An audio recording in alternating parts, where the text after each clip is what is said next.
நிலவொன்று கண்டேன். பகுதி 3.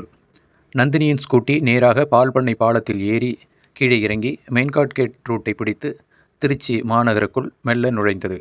நந்தினியின் மன ஓட்டத்திற்கு சற்று அதே நேரம் நந்தினி என்ற பெயரை ஒரு முறை சொல்லி பார்த்து கொண்டான் பிரபாகர். ஹெல்மெட்டை எடுத்து தலையில் மாட்டினான். அரை மணி நேரத்திற்கு முன்புதான் அவன் வேறொரு பிரச்சனையின் காரணமாக மன முழுக்க குழப்பத்தில் இருந்தான். அதனால் ஏற்பட்ட தலைவலி தீர்வதற்காகத்தான் கடைக்குள்ளே வந்தவன் சற்று அமைதியாகி அந்த காஃபியை பருகி கொண்டிருந்த அதே வேளையில் தன் எதிரே அமர்ந்திருந்த நந்தினியை கண்டும் காணாமல் இருந்தான். உண்மையிலேயே நந்தினியை அவனுக்கு உள்ளூர பிடித்துத்தான் இருந்தது.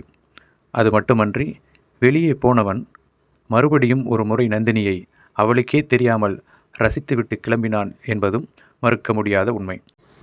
அவனுக்கு தான் வேலை பார்க்கும் ப்ரமோட்டர்ஸ் கம்பெனியில் ஒரு சிறு பிரச்சனை, அதுவும் முதலாளி மகளால் ஏற்பட்ட பிரச்சனை. புதிதாக தான் பார்த்து கொண்டிருந்த அதே வேலைக்கு முதலாளி மகள் அவ்வப்போது வந்து தனக்கு கட்டளைகள் இடுவது போல நடந்து கொள்வதுதான் பிரபாகரனின் தற்போதைய பிரச்சனையே. நேற்றைய முன்தினம் சமயபுரம் டோல்கேட் அருகே ஓரிடத்தை பில்டிங் கட்டுவதற்காக பேசி முடிக்கப்பட்டிருந்தது. அந்த இடம் மிக குறைச்சலான விலைக்கு பேசப்பட்டதாக கூறி முதலாளி மாரியப்பன் பிரபாகரை பாராட்டிய அடுத்த நாளே முதலாளியின் மகள் லாவண்யா அலுவலகத்திற்கு வந்தவள், இன்னும் குறைச்சலாக விலை பேசியிருக்கலாம், அதிகமாக விலை கொடுத்து வாங்கிவிட்டோம், நீங்கள் ரிஜிஸ்ட்ரேஷனுக்காக ஏற்பாடு செய்கிறீர்கள் என்று குறை கூறிய முதலாளி மகள் லாவண்யா அதை கேன்சல் செய்துவிட்டது தான் தற்போதைய பிரபாகரனின் தலைவலி.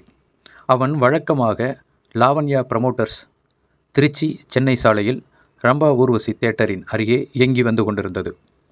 லாவண்யா ப்ரமோட்டர்ஸ் முதலாளி மாரியப்பன் திருச்சியை மையமாக கொண்டு தனது ரியல் எஸ்டேட் மற்றும் ப்ரமோட்டர்ஸ் தொழிலை செய்து வந்தாலும் கூட அவரது சொந்த ஊர் துறையூரை அடுத்த ஒரு சிறிய கிராமம். ஆனால் அவர் துறையூரில் கரூர் சாலையிலேயே பிரம்மாண்டமான பங்களாவை கட்டிக்கொண்டு தனது குடும்பத்துடன் வசித்து வருகிறார்.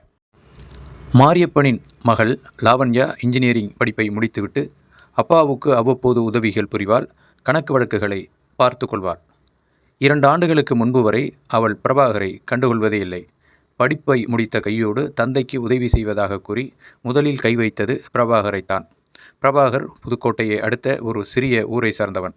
அவன் அரியமங்கலம் அருகே இருக்கும் திருச்சி தஞ்சாவூர் சாலையில் உள்ள தனலட்சுமி கல்லூரியில் எம்காம் பட்டப்படிப்பை படித்துவிட்டு இங்கே வந்து வேலையில் சேர்ந்தான். அவனுக்கு இங்கே வந்து சேர்ந்தவுடன் பல இடங்களிலிருந்தெல்லாம் வாய்ப்புகள் வந்த வண்ணம் இருந்தன. இருந்தாலும் கூட முதலாளி மாரியப்பன் முழுமையாக பிரபாகரை நம்பி லாவண்யா ப்ரமோட்டர்ஸ் கம்பெனியை ஒப்படைத்திருந்தார். முதலாளி மாரியப்பன் தினந்தோறும் திருச்சியில் இருந்து மாலை நேரத்தில் காரில் தனது சொந்த ஊரான துறையூருக்கு கிளம்பிவிடுவார். சிறிது நேரம் தாமதம் ஆனாலும் கூட வீட்டுக்கு போய்விட்டு மறுநாள் காலையில் வருவதுதான் மாரியப்பனின் வழக்கமாக இருந்து வருகிறது. சில நேரம் சனி ஞாயிறில் கூட அவர் ப்ரமோட்டர்ஸ் நிறுவனத்தை பார்ப்பதற்காக வந்து விடுவார். எப்போதாவது திருவிழா காலங்களில் மட்டுமே அங்கிருந்து 15 கிலோமீட்டர் தள்ளி இருக்கும் தனது சொந்த கிராமத்துக்கு செல்வார். அப்போதெல்லாம் மாரியப்பனுடன் பிரபாகரும் செல்வதுதான் வழக்கம்.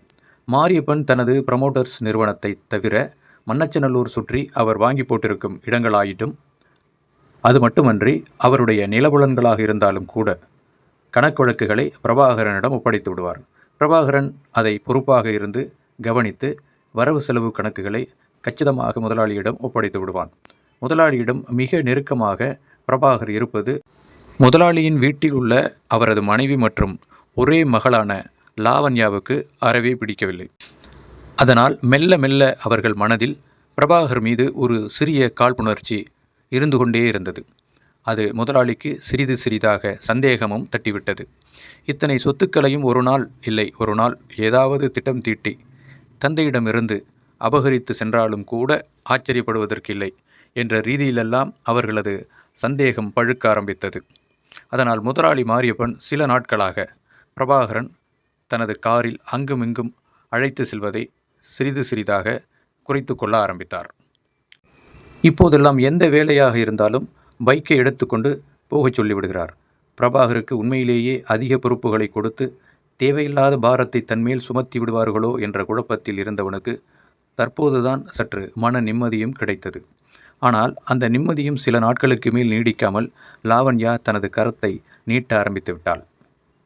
அதாவது அவளுக்கு முன்பின் பரிச்சயம் இல்லாத எல்லா காரியங்களிலும் தனது மூக்கை நுழைக்க ஆரம்பித்து விடுகிறாள். அது பிரபாகருக்கு சற்றும் பிடிக்கவில்லை. நேருக்கு நேராக முகத்தில் அறைந்தது போன்று ஒளிமறைவின்றி அவளிடம் பேசிவிட்டுகிறான்.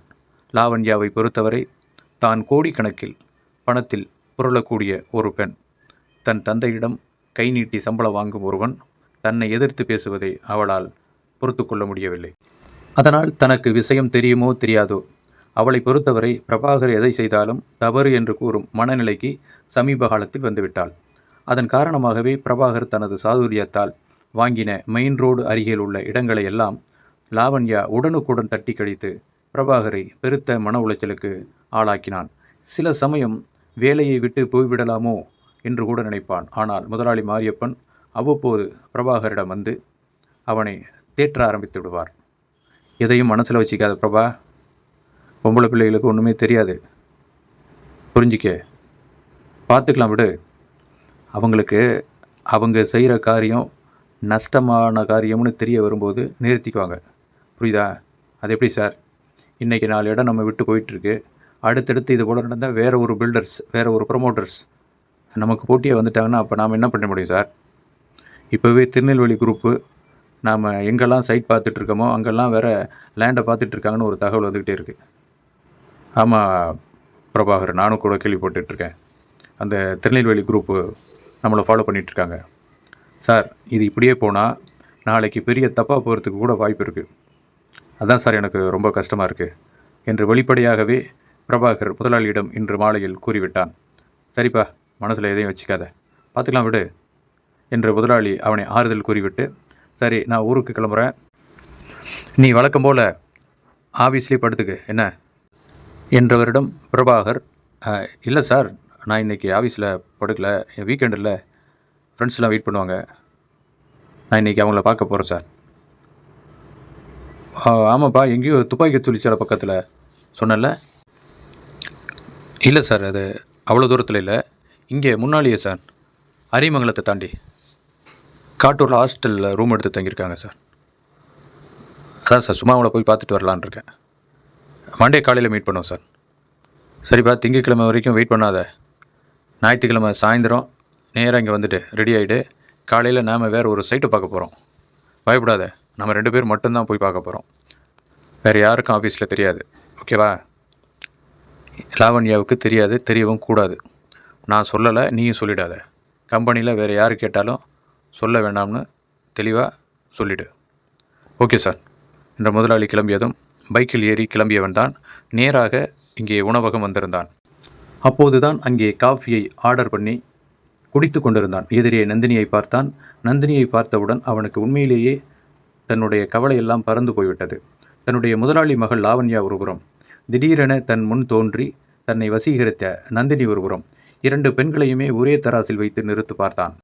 நந்தினி அவன் கண் முன்னே வந்து மின்னலென தோன்றி மறைந்து கொண்டிருந்தாள்.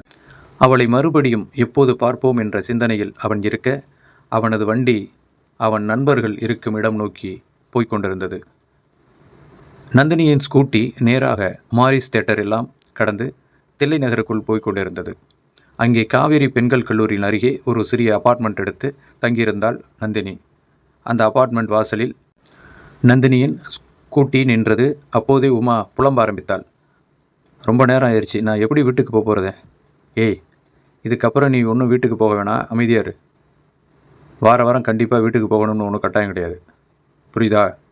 ஏய், அம்மா எதிர்பார்ப்பாங்கடி. இந்த வாரம் இல்லை, அடுத்த வாரம் போய்க்கலாம், அமைதியாக வா. சரி, நீ என்ன சொன்ன கேட்கவா போகிற என்று உமா புலம்பியபடியே மேலே வருகிறாள். நந்தினி பைக்கை நிறுத்திவிட்டு வராண்டாவில் இருந்து தனது அறையை நோக்கி செல்லும் வழியில் உமாவிடம் கேட்டாள். உமா, என்ன? இல்லை, நாளைக்கு உண்மையிலேயே நாம் அந்த அரிமங்கலம் போகிறோமா என்று கேட்டவளை உமா சடாரென முறைத்தாள். அதானே பார்த்தேன், ஏதோ என் மேலே இருக்கிற பிரியத்தில் தான் கூட தங்க சொல்கிறியோன்னு நினச்சேன். ஃபேல் இன் லவ் என்னதே? நந்தினி காதில் விழாதது போல் கேட்க, காதலில் விழுந்து விட்டாயடி பெண்ணே என்றாள் உமா கண் சிமிட்டியபடியே. ஆமாம், நம்ம டீம் என்ன ஆச்சுன்னு தெரியலையே என்று உமா கூற, ஏய் அவளுகளை விட்றி, வெளியில் ஊரை சுற்றிட்டு டயர்டாக இருப்பாளுங்க. காலையில் பார்த்துக்கலாம் விடு. இல்லடி, பக்கத்து ரூமில் தானே இருக்காங்க. என்ன ஏதுன்னு போய் பார்ப்போம். வேண்டாம் வேண்டாம், நான் நல்ல மூடில் இருக்கேன். அப்படியே சாப்பிட்டு போய் படுத்துருவோம். ஓகே? சரிதான்.